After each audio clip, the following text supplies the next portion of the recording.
Uh, Obviously, big road win for our team and our program. Proud of the way that our guys responded. Ton of adversity in the game.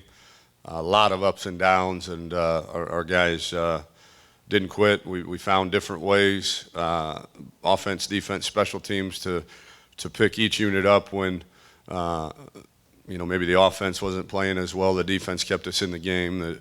The defense struggled for a few drives there. The offense found a way to get in rhythm at the right time, and then the special teams hurt us in the first half, and then we come back in the second half and get a spark from them. So proud of our guys. It's 1-0 on the week, and we got to put this one to bed and get ready for Texas State.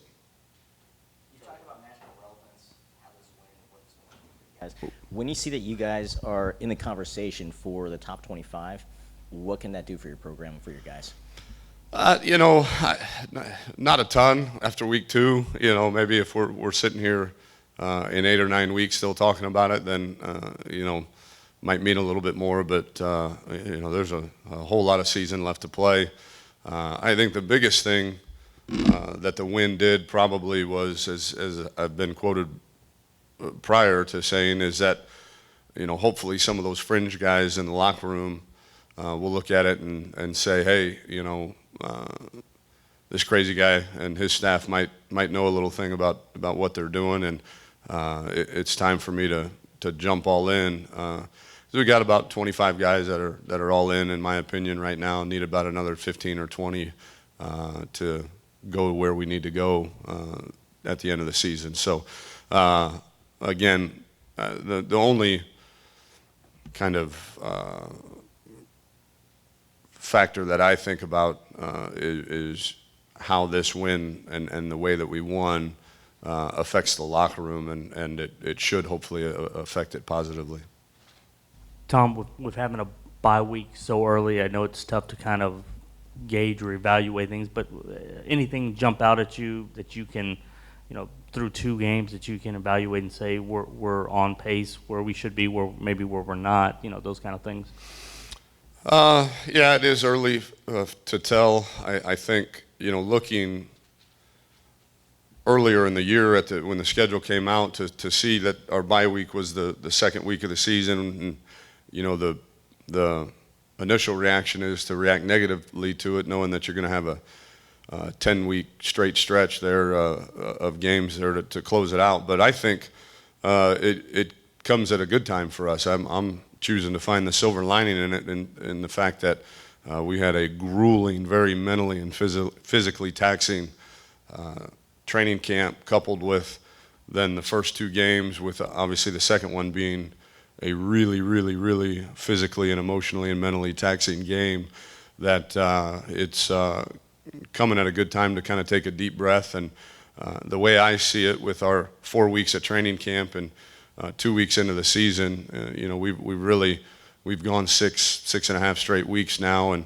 we'll have to go 10 weeks straight on the back end, but to kind of get our legs back and get healthy and get our minds right, it's nice to have the bye week here after the second game. But also, yes, if you can gauge anything, nothing other than that. I think we still got a ton of improving to do. I just got done watching the offensive side of the ball with Coach Applewhite, and boy, did we make a ton of mistakes. And it's encouraging to know that we overcame all those mistakes and still found a way to win, and against a top 10 in the country defense from last year, and on the road, a hostile environment, found a way to overcome those mistakes. So the encouraging thing is that I think we can get a whole lot better. In fact, I know we can, and we're going to need to make a run at a championship here in December. Coach, you've started to touch on it a little bit, but where did you see the biggest improvement from week 1 to week 2 on the team? The offensive line played better, which was encouraging. Still not great. Still a lot of those mistakes that I mentioned were in that position group. But they fired off the ball. They played physical. They didn't play tentative. They opened up some holes for the running backs. Thought the running backs played better. And then, although towards the end, we gave up a few big passes, I thought our pass defense was much more improved. And then obviously the defense getting 4 turnovers on the road, that's a big deal. Tom, I know you talked a bit about top 25, people starting to pay attention, and what it means to you internally. I just said national relevance. I didn't say top 25. Well, no, Mark. the question was about top Oh, 25. I got so you. Question was about top. So anyway, to get some notice now, just 2 weeks into your schedule, from an external point of view, people paying attention, what it can mean, the residual effects. Can you talk about that as it starts to grow? Well, I don't think there's any residual effects other than now we might be on some people's radar, which is always good for them to know who we are and what we're doing. But, we got a long road ahead of us. And, as I said before, you can't win them all without winning the next one. And all of our goals are still in front of us, and we've got to focus in on getting better this week fundamentally and assignment-wise. Again, I touched on correcting a ton of mistakes that were made in the game, and then focusing our attention to beating Texas State and being 1-0 next week. But, the being on the radar is probably, I'd rather be there than not be there, I can tell you that. But it's not something after week 2 that we care too much about. If it were week 9, 10, 11, then we might be having a more serious conversation about it. Coach, you mentioned improvements from week 1 to week 2. Any players in specific that you saw from week 1 that made a huge jump or a vast improvement to game 2 to you all to get? Yeah, the offensive line, I don't know individually. I think our center played better. Colton Freeman, not a freshman anymore. He's had the game under his belt, and I thought he managed the game well. He got a holding call on him, which was a holding. But other than that, I thought he got us in the right calls up front for the most part, and played a whole lot better than he did week 1. Tom, what was your assessment of the way that your coaches and players adjusted to the different things that you saw, just from the way the game went, personnel-wise, that Louisville countered with? You're talking about like in-game adjustments, or? Yes. Yeah. Yeah. We, I thought, the quarterback hurt us a little bit early in the game. Taking off and running, and Coach Orlando adjusted and made sure that we had a guy assigned to him on every call, which we got better. And then thought the offense, the game plan was to go in and kind of spread them out a little bit in 10 personnel and not play with a tight end as much. And that plan was pretty effective for the most part, because we knew we weren't, we had to get out of the phone booth with them with as good a defensive line as that was. To say that we were going to run a bunch of 2-back runs with our tight end inserting in there. And anytime you've got your tight end in the formation, you're just compacting the space. And so I thought their week-long preparation paid dividends in terms of that aspect. But and then in game, I thought we did a nice job of really just kind of, our mantra all week was that we were trained for this moment, that we'd been training 9 months for this moment, and our coaches did a fantastic job just kind of reminding them to go back to their training. When adversity hits, go back. Don't try to be superhuman. Don't try to do anything outside yourself. Don't freak out. Go back to your training. Go back to great fundamentals, fanatical effort, and then the results will come, and it did. What did you learn about your quarterback, whether that's just football-wise or just his head's in the right place in the game, just not panicking in that certain situation at the end of the game? What did you learn about him? Well, I learned he's still got a lot of improvement to do. You guys see all the good stuff there at the end of the game. I see a lot of the mistakes that he made kind of in the middle of the game, and that, again, if we're going to win a championship, that he's got to improve on. But the one thing that I take away from it is that the dude is an unbelievable competitor. Wants to win not just for him, but for his teammates and for his university. Takes a tremendous amount of pride in being the quarterback at the University of Houston. And, when he's in the game, you kind of get this feeling that the kids, the players kind of feel like, hey, we're never out of it as long as number one's back there taking snaps, and that's a good thing. But we've got to correct those mistakes that he made in the middle of the game so that if our defense is having an off night, special teams having an off night, that we can't rely on them to carry us, for 3 quarters the way that they did, on a consistent basis.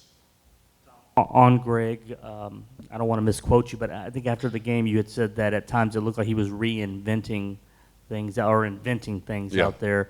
What kind of things? And then secondly, having a quarterback coach like Major and yourself who's worked with quarterbacks, what have you seen? What has that done the most for him in the 6 or 7 weeks, since camp started? Yeah, well, I think, what gets lost on Greg sometimes is that, he spent the first year and a half of his career playing wide receiver, and then, for the half a year last year that he played quarterback, it's just a mad dash to the finish line. There's really not a whole lot of learning or improving you can do when you're thrown into the fire there in the middle of the season. So he's, for all intents and purposes, basically a freshman out there mentally when it comes to playing quarterback, and he's come a long, long way in the 9 months that we've been here. And in reference to explaining better what I meant by kind of inventing things, I think at times he surveys the defense before the ball is snapped and says, okay, hey, I've got a pretty good idea of what they're going to do, and here's what I'm going to do with the football, whether it's either run or pass. And then the ball is snapped, and things change as the ball is snapped, and he has yet to react to that change a little bit. And so we've got to really focus with him this week on play what you see, not what you think they're going to do. Have an idea, that's great. Have an idea. You always want to have a plan at quarterback before the ball is snapped every single rep. But once the ball is snapped, the defense is allowed to do whatever the heck they want. And he's got to be able to adjust once the ball is snapped. That check on the touchdown at the end, was that one of the things? Yeah, that was great. We had talked about it. That was a sideline adjustment, and he got us into the right play and paid dividends for him. So hopefully that lends a little credence to, hey, us coaches, we know what we're talking about a little bit, and if you do what we tell you to do and you play the way that you're coached to play, good things are going to happen to you. Tom, in the week leading up to the Louisville game, having to prepare for 2 quarterbacks like Reggie Bonifant, Lamar Jackson, and all their athleticism, what they bring to the And then game. they throw the third guy in there. And that's what Holy- I was going to holy ask. cow. How aware were you of Kyle Bolin, and what challenges did that present when he did enter the game? I was not aware of him. Our defensive staff was a little bit. We knew he was a drop back passer with a strong arm, but really didn't have kind of a book on him, so to speak. But you could tell that he stood in the pocket a lot better than the previous guys, and then their route configuration got a little bit more complex, a little bit tougher to defend, and he's a tremendous passer, and gave us some problems there in the fourth quarter. But that was a interesting surprise, and kind of, okay, now we got to talk about who is this guy, who's this third guy, and obviously it was very apparent that he's a really good thrower, and had to make some adjustments on the fly there. Just looking at the conference honors, Brandon Wilson was named Special Teams Player of the Week. I mean, how big was that return that he had just immediately after Louisville scored a touchdown? Yeah, it was after a field goal, but but they scored points and they went up 17-10, I believe it was, and offense wasn't doing a whole lot at that point, and we needed a spark, and again, we had a field return called, and the kid catches it 3 yards deep on the boundary side in the end zone, and the book says don't take that thing out when the return is called all the way over here, and he won't make that same mistake again. But as we tell our guys all the time, if you're going to make a mistake, make it at 100 miles an hour and as hard as you can, and he did that. Great individual effort, because it wasn't blocked for what, because of everybody setting up their blocks, assuming that the ball's going to be caught at a certain place, and the timing of him getting to where he's got to be is going to be what we'd practice. And so when you take the ball from this corner and you run it all the way over here, it's hard to fault the kids that were doing the blocking because they had anticipated, the timing and distance of where that return was going to be. But he made a bunch of guys miss and took off and outran a bunch of people too. Tom, you had 92 plays, offensive plays in the game, and I think you're averaging about 85 through 2 games. Is that part of the tempo that you want, or is that ideal, or is that No, yeah, we don't have an ideal. I think ideal, Joseph, is whatever it takes to win. And so we do want to go fast when we're in rhythm. We want to probably slow down a little bit when we're out of rhythm and kind of see the defense. But we knew, I think part of the game plan, at least this week, was that if we could go fast and not allow that big, strong, physical defensive line to dig their cleats in the ground and catch their breath and come off the ball. So that certainly was part of the game plan this week, was to ramp up the tempo a little bit because of how good they were up front, and wanted to wear those guys down a little bit. But there is no ideal. There really isn't. And I know some offenses do. They prescribe to the idea that you want to run as many offensive plays as you can because it gives you the best chance to score the most points, which is true. But offense, defense, and special teams are not mutually exclusive. They all kind of tie in with each other, and part of calling an offensive game is managing the different situations and the scenarios that come up in the game. And our defense was playing well enough that we felt like we could continue to play at that pace. Tom, you brought up the adversity, the ups and downs. How would you grade the mental toughness of your team on Saturday? An A. I thought they did a fantastic job of trusting their training. I told them right before we left the hotel, I said, "You're the best trained team in America. Go out and trust your training and just stick your foot in the ground and go really, really hard. And there's going to be ups and downs, and we've got to respond with mindfulness, not, as we call it, not primal, because we're all humans, and your initial reaction when adversity hits is to freak out or panic maybe a little bit. And we've trained these guys for 9 months that the best way to overcome adversity is to take a deep breath, have some mindful self-talk a little bit, and then go back to your fundamentals and effort. And so I couldn't have asked them to do a better job of doing that.